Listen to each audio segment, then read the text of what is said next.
If you are hearing my voice today, then something has already happened that I never believed could happen. My mother looked at me differently this morning. Not with disappointment, not with pride, not even with concern. She looked at me the way someone looks at another person when they have carried a secret for so long that keeping it has become heavier than telling it. She asked me to sit down. She didn't ask about work. She didn't ask about the companies everyone thinks define me. She didn't ask about the future everyone assumes I can build.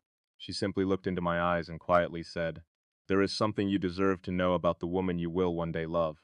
Everything inside me stopped. There are moments when your entire future changes before another word is spoken. This was one of them. I almost told her not to continue because sometimes ignorance feels safer than truth. Sometimes uncertainty feels kinder than certainty. Have you ever felt that? Have you ever sensed that one sentence could rearrange every dream you have carefully protected? I have spent my entire life believing intelligence could solve almost everything. Complex systems, impossible engineering, problems that everyone else called unsolvable. But love has never obeyed equations. Love refuses to be optimized. Love doesn't care how disciplined you are. It doesn't negotiate with logic. It waits quietly until the exact moment you have convinced yourself you are completely in control. Then it reminds you that your heart has never signed that agreement. My mother knew that. She has watched me spend years building machines while quietly avoiding the one thing that could actually destroy me. Attachment, not failure, not bankruptcy, not public criticism. Attachment. Because every ambitious person secretly believes they can survive losing money, losing status, losing recognition, but losing the one person who finally makes success feel unnecessary. That is a different kind of fear. Maybe you understand that fear better than I do.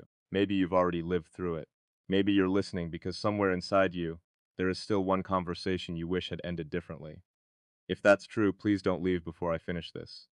Because if you do, you may never hear the one sentence that completely changed how I understood the woman I hope to spend my life with. For years, I imagined my future wife as someone extraordinary. Not because of beauty. Beauty fades into familiarity. Not because of perfection. Perfection makes people impossible to love honestly. I imagined someone who would still recognize me after every achievement had been stripped away. Someone who could sit beside me in complete silence without needing either of us to perform. Someone who would not fall in love with the headlines. Someone who would remain after the applause disappeared. Do you know how rare that is? Do you know how difficult it is to trust that someone loves the person instead of the image? People assume visibility creates confidence. It doesn't. It creates suspicion. Every compliment becomes a question. Every smile becomes something you investigate. Every coincidence starts looking intentional. Eventually, you begin doubting kindness itself. And that is one of the loneliest places a human being can live. My mother watched me become that person. She never criticized me, she simply waited. Mothers understand timing better than anyone.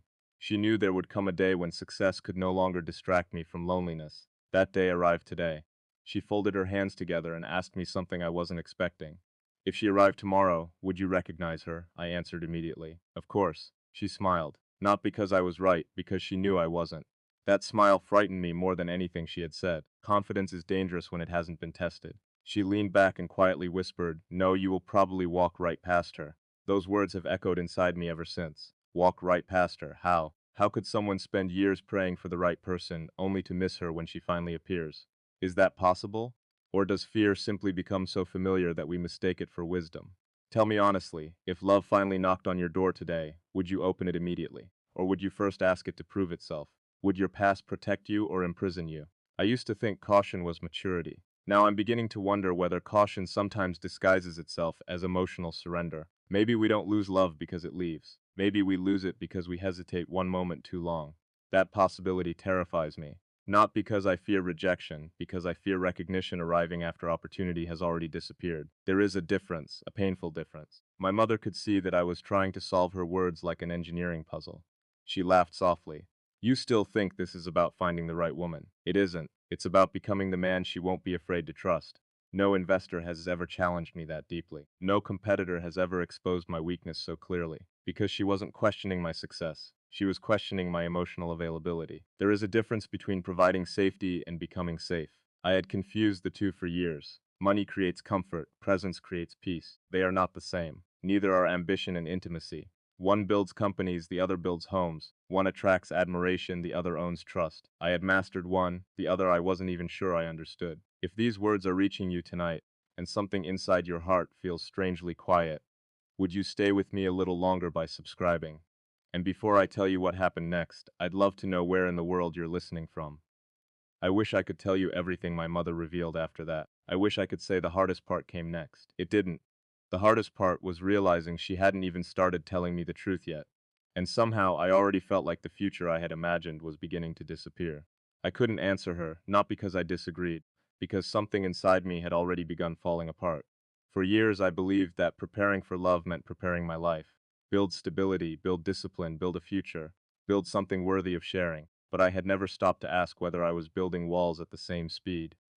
The room became impossibly quiet. My mother looked toward the window as though she was searching for memories instead of words. Then she said something I still hear every time the world becomes silent. You have spent your whole life learning how to protect your heart. She paused. But you never learned how to recognize someone who would never ask you to protect it. I lowered my eyes. That sentence landed somewhere much deeper than pride. It reached every excuse I had ever made.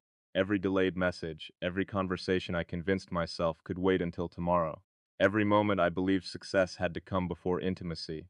I suddenly wondered how many opportunities had disappeared while I was busy preparing for opportunities that never arrived. The strange thing about regret is that it rarely announces itself. It arrives disguised as logic. It tells you that waiting is responsible, that caution is wisdom, that distance is maturity. Until one day you realize you weren't protecting your future, you were postponing your happiness. I wanted to argue. I wanted to explain that life had demanded sacrifices, that responsibility had required impossible choices, that every hour spent building something meaningful had been necessary. She listened without interrupting. When I finally finished, she smiled with heartbreaking kindness. You keep defending your schedule. I am asking about your heart. There was no answer to that, because the truth was painfully simple. My calendar had become completely organized. My emotions had become completely unavailable. I remembered evenings when someone genuinely wanted to know how I was feeling. Instead of answering honestly, I redirected the conversation toward work, toward goals, toward future plans, toward anything except myself. Vulnerability had always felt inefficient, now it felt expensive. The cost had been years of emotional distance I didn't even notice while it was happening. My mother stood and slowly walked toward an old cabinet. She opened one of the drawers and removed a small photograph. It had faded with time. The edges were worn. She handed it to me without saying a word. I looked at it for several seconds before realizing what I was seeing. It wasn't a remarkable picture, no celebration, no achievement, no ceremony. Just two ordinary people sitting beside each other on a bench, my parents, young, laughing, completely unaware that someone had captured one of the simplest moments of their lives. They had almost nothing, she whispered, but they never postponed loving each other until life became easier. I continued staring at the photograph. There was something almost unsettling about how peaceful they looked. Not because life had been perfect, because they had chosen each other before certainty arrived. I had spent years waiting for certainty. Maybe certainty was never coming. She sat beside me again. There was something else. Her voice became quieter than before, so quiet that I almost wished I couldn't hear it. You clear as throat think your future wife will need your strength. She will, but one day she will need your weakness even more. I frowned. My weakness? That didn't make sense. Weakness had always been something to overcome, something to hide, something to repair before allowing another person close enough to see it. She gently shook her head as if reading every thought crossing my mind. A woman who truly loves you will eventually become exhausted if she only ever meets the version of you that survives. She deserves to meet the version that feels. That sentence dismantled years of carefully constructed armor. How many times had I mistaken emotional silence for emotional stability? How many people had concluded that I simply didn't need anyone? How many had quietly walked away because I never allowed them to carry even the smallest piece of my pain? Perhaps they weren't leaving because they lacked patience. Perhaps they were leaving because I never trusted them enough to stay. I closed my eyes. Memories began appearing one after another. Moments I had buried beneath accomplishment, people I admired but never pursued, conversations interrupted by ambition, promises delayed until circumstances improved. There was a pattern, one I had refused to acknowledge. Whenever love asked me to slow down, I accelerated. Whenever someone tried to understand me, I became difficult to understand. Whenever affection became real, I disappeared into work. It had never felt intentional, yet intention changes nothing when the result remains the same. My mother reached for my hand. I cannot remember the last time she had done that. You inherited many beautiful things, your determination, your curiosity, your refusal to give up. She smiled sadly. You also inherited your father's fear. I looked at her immediately. My father? She nodded. He believed losing someone would destroy him, so he never fully allowed himself to belong to anyone. The room suddenly felt smaller because I recognized that fear, not from stories, from myself. For years I believed I had invented it. Now I understood it had quietly traveled across generations. Fear has strange ways of surviving. Sometimes it doesn't live in words. Sometimes it lives in habits, in distance, in hesitation, in the inability to say simple things before it becomes too late. I finally asked the only thing that mattered. Then how do I stop becoming him? She answered without hesitation. You stop treating love like a risk assessment. Those words remained suspended between us because that was exactly what I had been doing. Evaluating compatibility, calculating outcomes, measuring probability, searching for guarantees. Love had become another project, another decision tree, another equation waiting to be solved. No wonder it always felt incomplete. Ben, she looked directly into my eyes, and everything changed. I haven't told you the real reason yet. My heartbeat became impossible to ignore. Every instinct told me the conversation had only now reached its true beginning. She continued, there is something about the woman you will marry, something you would never discover on your own. I leaned forward. Every part of me wanted the answer. She remained silent. Seconds felt like hours. Finally she whispered, when you first meet her you won't believe she is meant for you. I stared at her in disbelief. She nodded slowly. You will convince yourself she belongs somewhere else. You will tell yourself she deserves someone softer, someone with fewer scars, someone whose life is easier to understand. And because of that, you will begin walking away before she ever asks you to stay. The air left my lungs, not because I knew she was right, because somewhere deep inside me I recognized the possibility.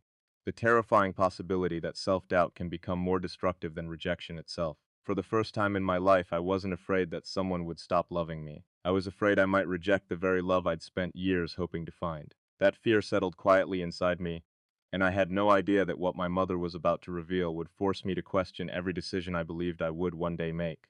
I barely slept that night, not because I had received answers, because every answer had quietly become another question. The strange thing about truth is that it doesn't always comfort you. Sometimes it rearranges every certainty you have ever trusted. Morning arrived, but it didn't feel like a new day. It felt like I had awakened inside someone else's life. Every meeting on my calendar suddenly seemed smaller than the conversation that had taken place in my mother's living room. Numbers still mattered, deadlines still existed, people still expected decisions, but somewhere beneath all of it, another decision had begun demanding my attention. Would I continue living the way I always had, or would I finally become the man I kept expecting love to understand? For years I had believed the greatest danger in life was failure. Now I understood something far more frightening. Success can become a beautiful hiding place. People congratulate you while quietly overlooking how alone you have become. They celebrate your discipline, they admire your resilience, they envy your achievements. Very few ask whether your heart has forgotten how to rest. Mine had, not because it lacked love, because it had mistaken constant movement for purpose. Several days passed before I returned to see my mother. She was waiting for me before I knocked, almost as though she knew I hadn't come for advice. I had come for courage. She poured 2 cups of tea and smiled gently. You've been thinking.